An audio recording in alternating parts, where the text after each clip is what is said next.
Hey, thanks, Chris, for that great introduction. My name is Martha Cox, and I'm with the EXALEAD brand within Dassault Systems. EXALEAD has created a business discovery application named OnePart, and it's designed to eliminate duplicate part creation and, of course, accelerate innovation. And we have significant experience with global automotive engineering teams using OnePart, and we wanted to share the benefits that they are seeing. And I will be presenting the description of OnePart, and my colleague Stan Wood will be presenting the demo.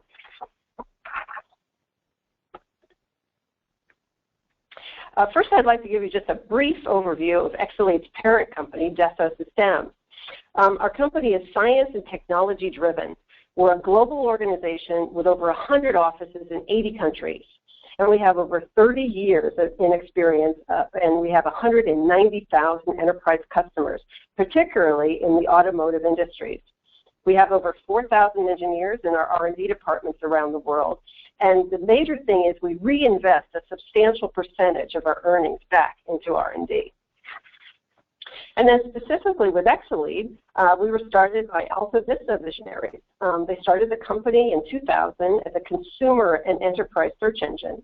And since we're crawling the web as a consumer engine, we have over 16 billion pages indexed, which is measured, of course, in petabytes of data.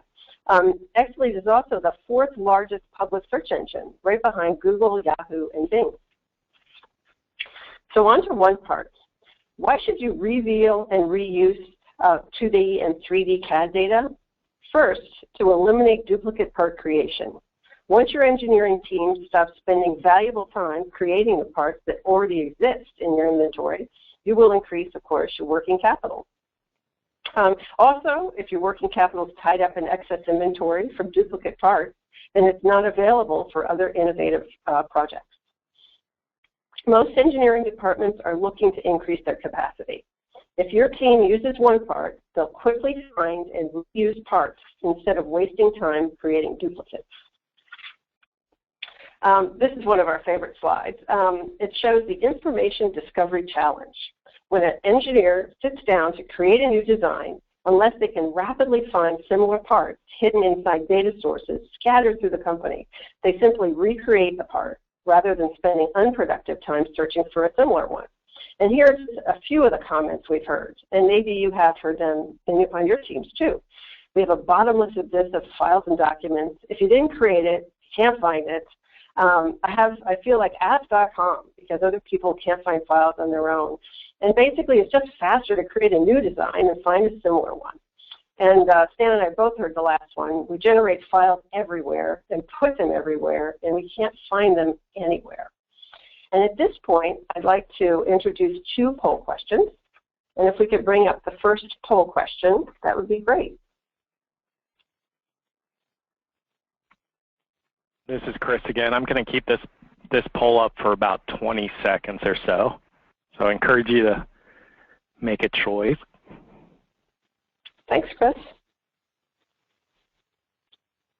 About 5 more seconds.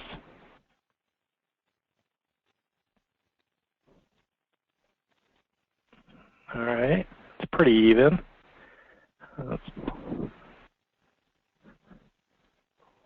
Now let's pull up the next one here. Okay, great. Hold on one moment, sorry.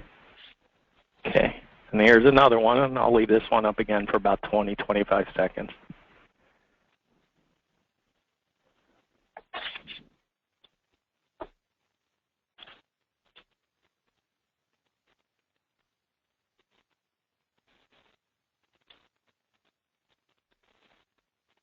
About 5 more seconds.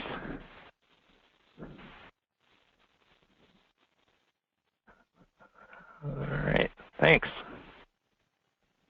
Okay, great. Thanks, Chris, for that, and all of you for voting. So how is OnePart different? Well, the engineer on the left takes many designs designing a new part when that part could actually exist in a legacy database, while the engineer at the right, using OnePart, finds the right part to reuse in 1 minute. It's very fast. OnePart has an easy-to-use Google-like search bar, which is lightning fast, and Stan will be showing you this in the demo.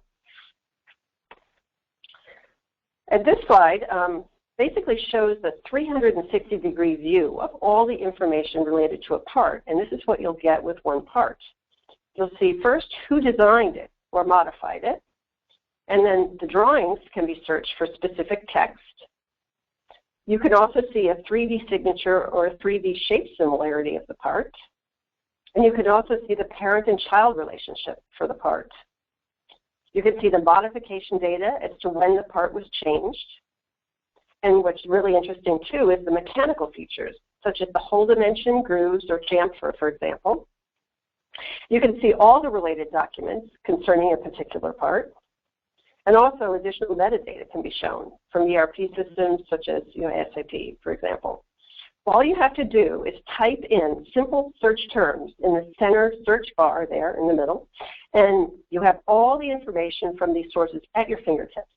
The unique feature of OnePart is that you are also able to search both by entering text as well as searching on shape similarity.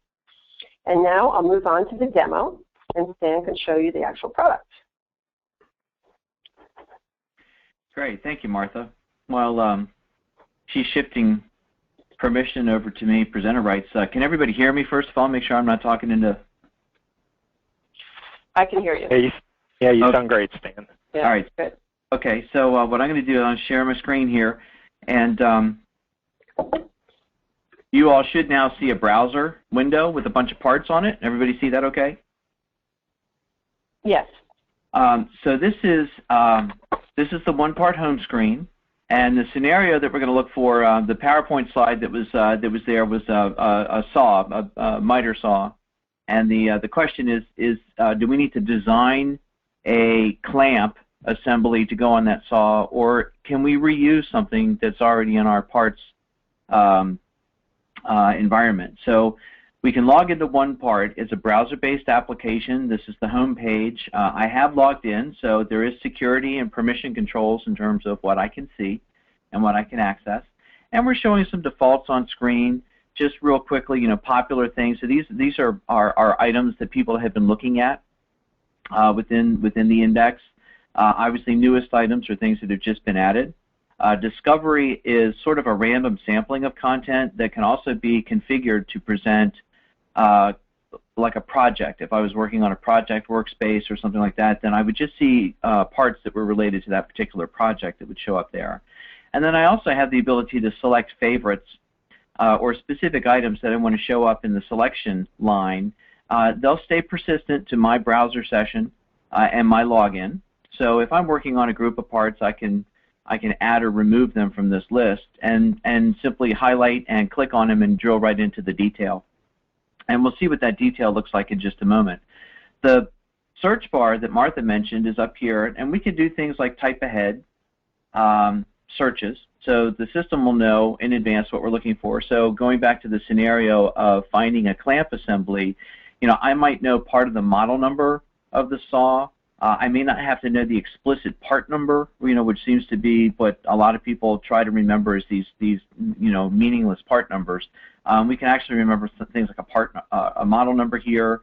You'll see the predictive type ahead is showing me that I've got model 216s and 254s. So maybe that 254 is enough of a reminder. But I don't know if it's an XSP or an XL. But I do know that we're looking for a clamp assembly. So I can look for clamp, and you'll notice here I'm purposely misspelling these. Whoops, I can't misspell it quite that bad. Say I fat finger or I'm just a bad speller. It doesn't have to be a perfect match, and I can basically do my search from that particular point. So you'll see here we've got 19 results. There's actually 10,000 items in this particular inventory of indexes. So the results are very fast, as Martha mentioned. And then the 360-degree view, is adapted as we go through this. So of the 19 items that I'm looking for, what family of components did they come from? What mechanical characteristics might exist about these particular products, like the chamfers or mechanical features, component sizes, component masses. So there's other constraints that I know of that I want to focus on. I can simply click on these and provide additional filters for those particular parts. So the 19 parts here, I can see here very quickly 13 of those are SolidWorks assemblies. I can click on this and refine my results using that 360-degree drill down.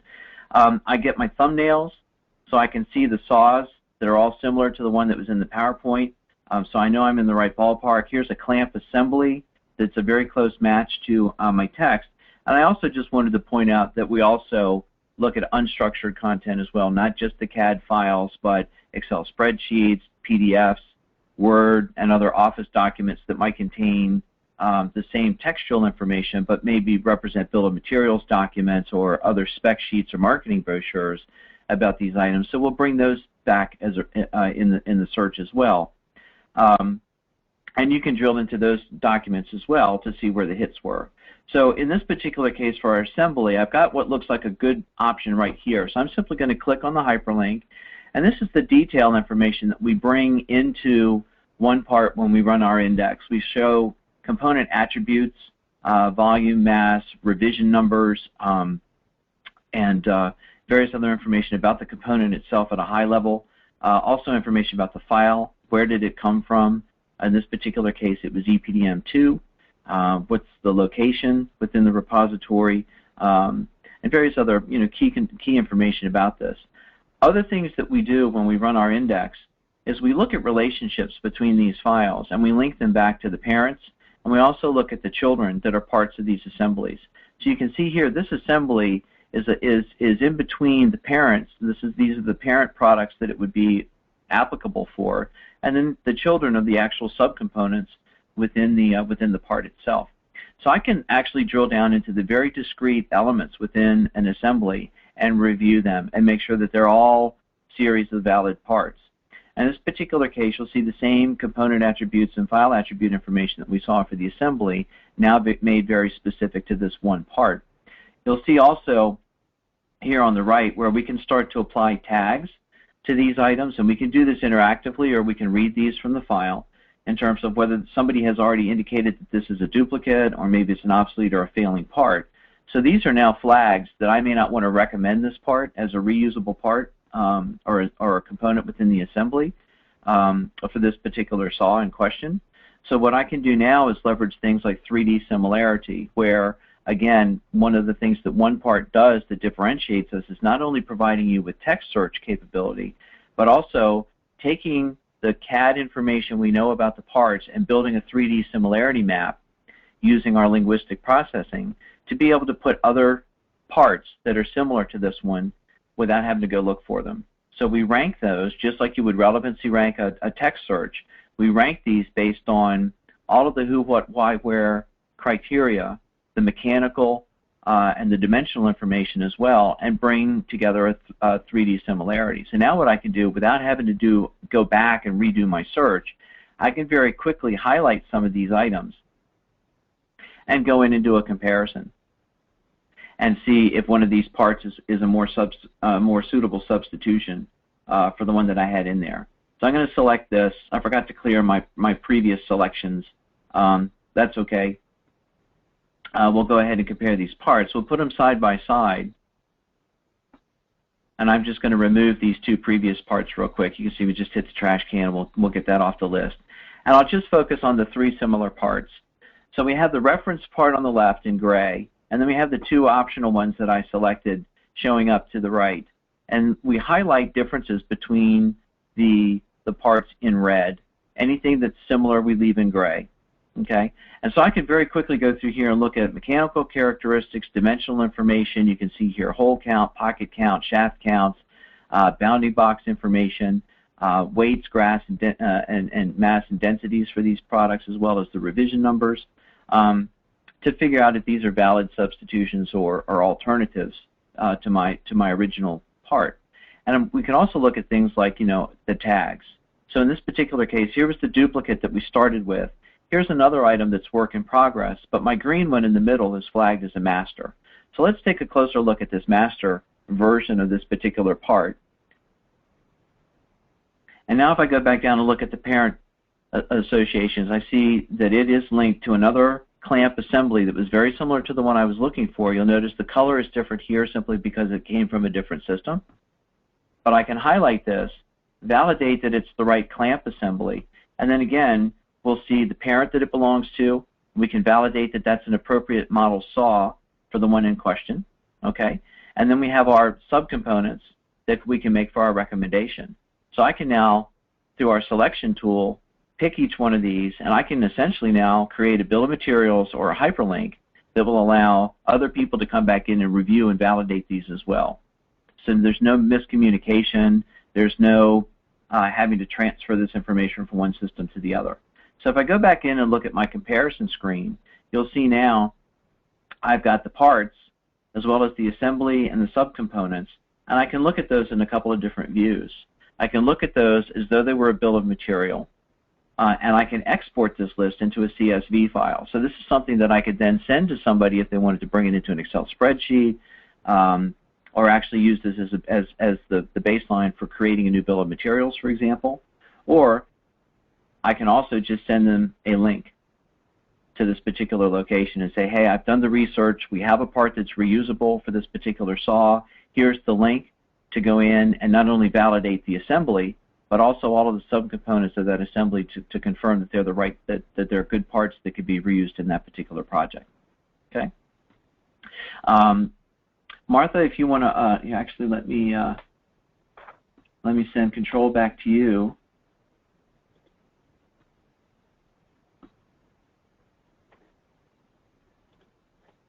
Okay. And now what you all should see is, we've essentially found the part. We've identified and confirmed that it is available and it can be reused. And all the items that we put together on our list are now actually incorporated into the project workspace within the project. So it's that simple. And what you should have seen and picked up from this is that the search is very intuitive. We don't rename or change the context of the parts that you would be looking for, but we make it easier to find things without having to remember all the detail. So it becomes very easy to come in, use the tool to search, and essentially what we've done is brought the value of one part in where we can now look at multiple sources. So you saw examples of SolidWorks parts. We also found parts in CATIA, but we could have found things in Teamcenter or Windchill or any other CAD application that we index. So we are able to provide one discovery interface with these 360-degree tools that can search across multiple sources, find duplicate parts, get a short list of possible designs that are suitable for reuse as opposed to redesigning them. We can compare them very quickly with all the pertinent information about the parts so that we can support the comparison. We can also go back down into the related documents like the bill of materials or the spec sheets or requirements documents or anything else that's relevant to help confirm a part's suitability for reuse, and then drive that decision with regards to sharing that with other people or recording it and saving it within OnePart for reuse later on. So Martha, next slide. Okay, great. Thanks, Dan. So I'll take over now as regards to the ROI. The business case for OnePart is solid. Whenever your teams are reusing a part instead of designing a new one, you're saving your company significant money. The cost, surprisingly, of creating a new part is between $4,500 and $23,000 a year, and we get these numbers from this Aberdeen Group study. And this depends on your industry. The cost is due not just to making and designing the part, but it's the hours of engineering time, the warehousing of the part, the inventorying of the part, and of course the quality control. It's far cheaper and quicker to reuse parts you already have in inventory than manufacture new ones. You'll also realize increased engineering capacity since your teams are designing fewer parts and reducing unproductive time. And sort of a softer ROI is decreasing your time to market, which of course is valuable, and risk mitigation, since reusing a tested part is quicker and of course less risky because it's already been tested. And then we're going to have one more poll question. Chris? I'm going to, again, we'll leave it up there for about 25 seconds. Okay, great. Thank you. Yeah, just ask your questions through the questions panel on the GoToWebinar control panel. I see we already have a few questions coming in, and we'll get to those questions at the end of today's event. So keep them coming. We want to answer them all for you while we're here. While we have the experts with us, might as well ask the question. All right. Thank you, Chris. All right.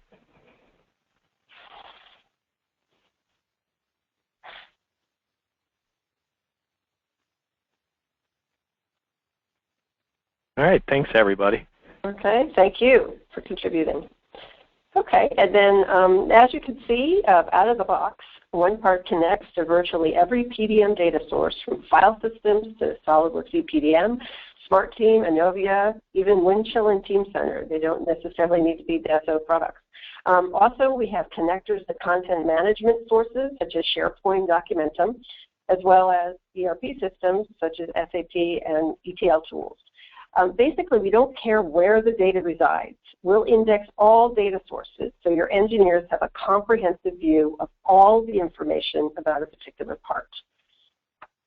Also, OnePart globally supports all major 2D and 3D CAD formats, such as CATIA V4 and V5, SolidWorks 2D, 3D, AutoCAD 2D, ProE, and of course others. Additionally, we support non-CAD formats, such as Word or Excel, even emails, images, JPEGs, and we can search within a PDF, bill of materials for text. And this is our architecture slide. There's a couple takeaways from this. It shows the end-to-end security of OnePart. The index data comes into OnePart from the sources at the left, file systems, Innovia, Windchill, Teamcenter, each with their own security model. Every user of OnePart has their own security rights, and data is extracted based on each user's rules. We preserve the security of the user. And another concern that might have come up, we're not creating another database of data. OnePart just indexes the data in the sources it's connected to. And users access that data through a web browser, which you can see over on the right there. And they can see through the browser only what that user has a right to see. And then up there on the left is our indexing throughput. It's 25 documents per second, which is really fast. So the initial indexing time might take a few hours. But after that initial index, the data is always up to date, unless, of course, your company is producing more than 25 documents a second, which is a significant capacity. You'll also see there we've got a customer, and it has 90 million parts that we've indexed so far. And also, the infrastructure is along the bottom. It doesn't require a large investment in infrastructure. We're rapidly deployed in days versus months. And this is basically the wrap-up slide of our benefits. OnePart is easy to use, no training required. Your employees didn't need to use Google from ordering something on Amazon, so it's that easy. We provide quick, valuable results in a Google-like web experience across all silos of data. Your team will rapidly adopt OnePart, and this encourages adoption by many other departments, such as engineering, purchasing, and manufacturing. Duplicate part creation is reduced, resulting in hard cost savings, increased engineering capacity, and a compelling ROI. It's rapidly deployed with minimal hardware costs. And we have one last poll question for you.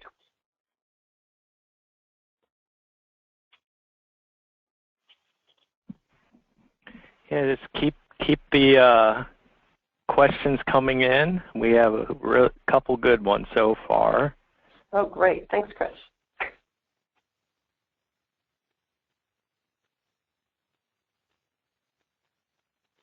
Leave this up for about 10 more seconds.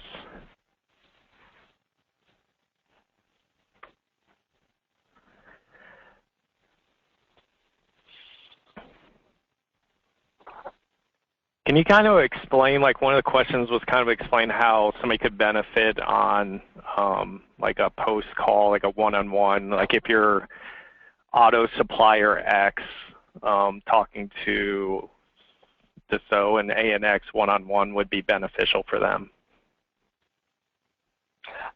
You mean like a one-on-one demo of OnePart? Exactly. Yeah. There's one person says, yeah, I'm one person, part of the team. I would like to show, other members of the team, including decision makers, this product. Yes. Is it possible? Welcome the opportunity to do that. Absolutely. Just leave your contact information, and we'll get back to you right away. Okay. All right, well, let's go right into the questions. I know when we listed the searchable items that Unigraphics wasn't listed, so this person's asking does this work with Unigraphic parts? Dan? Yeah, let me get myself off of mute. Let me check on the Unigraphics one. That doesn't come up too often. So let me just confirm that, and Chris, if you can get a name, or we can get a response back to him and confirmation on that. Okay, it's also called NX, Dan. Oh yes, NX, absolutely. Okay, mm-hmm. Okay, yeah, I know that's kind of confusing. So I know it is NX. Sorry about that. Yep. I know this person asked the question and then we kind of addressed it, so maybe we can kind of go over a little bit more in detail. This person, will it index parts on a file share in a MS environment and not in a PDM environment like Team Center? Yes, absolutely. So there's a whole admin console where you set up connectors, and those connectors can be pointed at file shares. They can be pointed at specific directories within the file share, or as well as your EPDM repositories. We can also connect to, databases and other sources like Documentum or SharePoint or other repository types. Mm-hmm. We have a question about can you set up rules for people that are accessing it so they can only access specific files or folders or servers? Can you limit who can see what? Yes, you can. Yes. And that's a combination of just respecting the permissions on the source files, as well as when we create the connectors, we can have the connectors add or modify or enhance the security so that it's made available for specific communities of users within OnePart. Yeah, I know we have kind of an auto supplier environment where, confidentiality is key, sure. And we want to limit, and so companies are kind of concerned about that, especially when you're crossing over from Ford to GM to Chrysler. No, totally understand that, and yeah, we run into that with frequency. Not a problem. Yeah, it looks like as soon as we answered the NX question, we had a few people giving us props for that, so they're very happy that that is a searchable item. So. Oh, good. Yeah, I know we have one last screen, Martha. Yes, right. Good point. So, yeah, everybody knows Barb. She's here to help us if you're interested, going forward and setting up one-on-ones. If, you were late to the event, or if you have colleagues or managers that you would like to help us present this product to as well. Barb is the one to contact. Her phone number and email address is on there, and she's great about replying quickly. Yeah, we're recording today's event. We'll send everybody a copy of the recording within the next 2 business days. And let's see if there's any more questions that are coming through. Yeah, there's another question. Are we going to distribute today's event? So yeah, we are recording today's event, and we will email you with a copy of the recording. And we'll also get in touch with you shortly about your reward for joining us, your Amazon gift card. We do thank you for your time, so we do want to reward you with that. Is there anything else you'd like to say, Martha and Stan, before we go? No, just like you said. Thank you for your time very much. Yeah, thank you, everybody.